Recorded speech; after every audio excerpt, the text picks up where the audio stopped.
IVS ఈరోజు మనము BEd గణిత శాస్త్ర బోధనాభ్యసన శాస్త్రం 2 అండి. అధ్యాపన శాస్త్రం తెలుగు మరియు సంస్కృత అకాడమీ బుక్, ఆంధ్రప్రదేశ్ వారి బుక్ అండి ఇది. దీంట్లో 2వ అధ్యాయంలో ఉన్నాము, గణిత భాషా సౌందర్య భావన. అందులో లాస్ట్ వీడియో కంటిన్యూషన్గా ఈ వీడియోనండి. బిర్కాఫ్ గుర్తించిన సౌందర్యానుభవ చరరాశుల గురించి చెప్పుకోబోతున్నాం. Aesthetic experience variables identified by Birkhoff, వాటి మధ్య సంబంధం ఏంటిది, రిలేషన్స్ ఏంటి.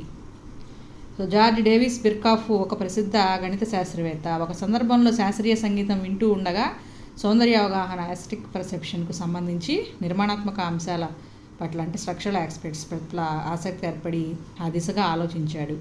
స్వరాల క్రమం లేక నమూనా అనేది సంగీత సౌందర్య అవగాహనలో కీలక పాత్ర వహిస్తున్నట్లు గ్రహించాడు జార్జ్ డేవిడ్ బిర్కాఫ్ గారు. అలా వచ్చిన ఆలోచనలతో క్రమంగా సిద్ధాంతీకరణ చేశాడు. వాటిని దృశ్యకళ, విజువల్ ఆర్ట్కు చెందిన రకరకాల జాడీలు లేక పాత్రలు, వేసెస్, టైల్స్, బహుభుజులు వంటి వానికి ఆయన చూశారనమాట. ఆ డిజైన్ ఎలా ఉంది. శ్రవ్య కళకు చెందిన కవిత్వం వంటి అంశాలకు అనువర్తనం చేశారు.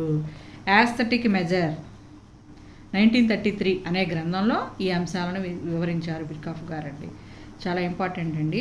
నెక్స్ట్ ఆడిటరీకి చెందిన కవిత్వం వంటి అంశాలకంట. శ్రవ్య కళ బిర్కాఫ్ ప్రకారము వస్తువుల సౌందర్య నాణ్యతను అధ్యయనం చేయడానికి అతని మొదటి ప్రేరణ ఏమిటి అంటే సంగీతం వినడం అండి. దాని శ్రావ్యత నమూనాలపై అతని భావ ప్రతిబింబాలు, ఈ ప్రతిబింబాలు బిర్కాఫ్ పనిచేయడానికి దోహదపడ్డాయి.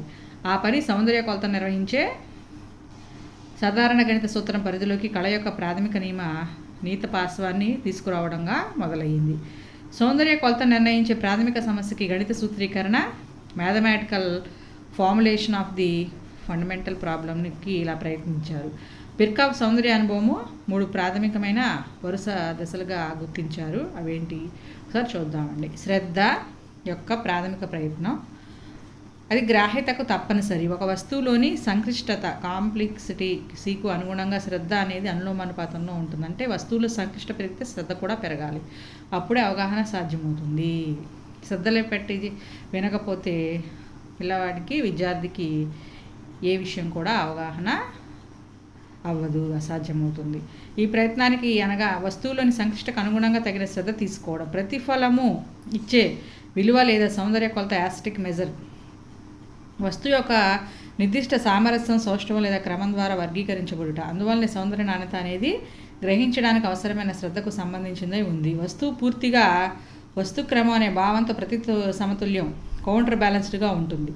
శ్రద్ధ అనేది వస్తువు సంక్లిష్టతకు అనులోమానుపాతంలో పెరుగుతుంది. కావున వస్తువు సంక్లిష్టత C అనేది సౌందర్య కొలత M, వస్తువు సామరస్యం లేదా క్రమము 0, 0, 3 సౌందర్య అనుభవ చరరాశులను తీసుకొని వారి మధ్య సంబంధాన్ని, రిలేషన్ని ఈ కింది ఫార్ములాతో వ్యక్తపరిచారండి. అదే M=O/C. దీనిని ప్రమేయ రూపంలో M=F(O/C) అని సార్వత్రీకరించారు. అయితే F ఎటువంటి ప్రమేయమో పేర్కొనలేదు. పరిశీలకులు బిర్కాఫ్ ప్రయత్నాల నుండి Fను ఐడెంటిఫికేషన్ ఫంక్షన్గా గుర్తించారు.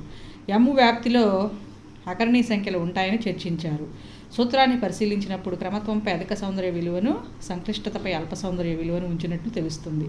సంక్లిష్టత తగ్గితే సౌందర్యం పెరుగుతుంది. క్రమం, సంక్లిష్టత అన్ని విషయాలకు సరైన నిర్వచనాల ఎంపిక తగు జాగ్రత్తతో చేయాలి. అప్పుడు మాత్రమే సౌందర్య కొలత నాణ్యత కలిగి ఉంటుంది. నెక్స్ట్ ఇక బహుభుజుల సౌందర్య కొలత ఎలా ఉంటుంది. బిర్కాఫ్ తన గ్రంథం 2వ అధ్యాయంలో బహుభుజుల సౌందర్య కొలతను వర్ణించారండి. సాధారణంగా బహుభుజులను కేవలం రేఖాగణిత వస్తువులుగా మాత్రమే పరిగణలో తీసుకుంటారని, కానీ వాటిని సౌందర్య గుణం ఉందని, అది బహుభుజులను వాటిని పోల్చడానికి ఉపకరిస్తుందని అధ్యాయం ప్రారంభంలో పేర్కొన్నారు. గణన ప్రకారం ఒక ప్రత్యేక సందర్భంలో సౌందర్య కొలతలు చతురస్రం M=1.5, దీర్ఘచతురస్రం M=1.25, rhombus M=1, క్రమషడ్భుజం M=1. Aesthetic measure అండి ఇది సౌందర్య కొలత. M ఏ పటానికి గరిష్టమో దానిని అందమైన పటంగా అంటారంట. ఏ పటానికి ఇక్కడ గరిష్టంగా ఉంది దాన్ని అందమైన పటంగా అంటారంట. 1.5 ఎక్కువ కాబట్టి చతురస్రాన్ని చాలా అందమైన బహుభుజిగా గుర్తించారు. Most beautiful polygon. ఈ విధంగా బహుభుజుల సౌందర్య కొలతలు ఈ విధంగా గుర్తుపెట్టుకోవాలి. బ్లాంక్స్ కింద రావచ్చు డిఎస్సికి. బిర్కాఫ్ కృషి ప్రభావం ఏంటి. The impact of Birkhoff's work. Abraham Moles సమాచార సిద్ధాంతం 1992 థియరీ ఆఫ్ ఇన్ఫర్మేషన్ సౌందర్య శాస్త్రం మధ్య సంబంధాన్ని అధ్యయనం చేశాడు. Shannon mathematical theory of information and aesthetic perception అభివృద్ధి పరిచాడు. బిర్కాఫ్ సూత్రాన్ని M=O/C అని పునర్నిర్మించి O అంటే తక్కువ జడోష్ణత, లో ఎంట్రోపీ, C అంటే ఎక్కువ జడోష్ణత, హై ఎంట్రోపీగా తీసుకున్నాడు. బిర్కాఫ్ కృషిని మరింత వెసులుబాటుతో తక్కువ ఒత్తిడితో పదాల మీద కాకుండా ప్రధాన ఆలోచన అవగాహనకు ప్రాధాన్యం ఇచ్చి వినియోగిస్తున్నారు. కంప్యూటర్ ఎయిడెడ్ డిజైన్లో అనువర్తనాలు ఉన్నాయి. బిర్కాఫ్ ప్రధాన ఉద్దేశం ఏంటి? సౌందర్య శాస్త్రాన్ని వాస్తవీకరించడం, ఆబ్జెక్టివిటీ, విశ్వవ్యాప్తంగా వినియోగించేటట్లు దానికి సూత్రాలు ఏర్పరచడం అనేది గ్రహించవచ్చండి. ప్రధాన ఉద్దేశం ఇంపార్టెంట్ అండి. సౌందర్య శాస్త్రాన్ని వాస్తవీకరించడం, విశ్వవ్యాప్తంగా వినియోగించేటట్లు దానికి సూత్రాలు ఏర్పరచడం అనేది ప్రధాన ఉద్దేశం బిర్కాఫ్ గారిని తెలుసుకోవచ్చండి. ఇంతటితో వీడియో తర్వాత వీడియోలో కంటిన్యూ చేస్తాను. Thank you.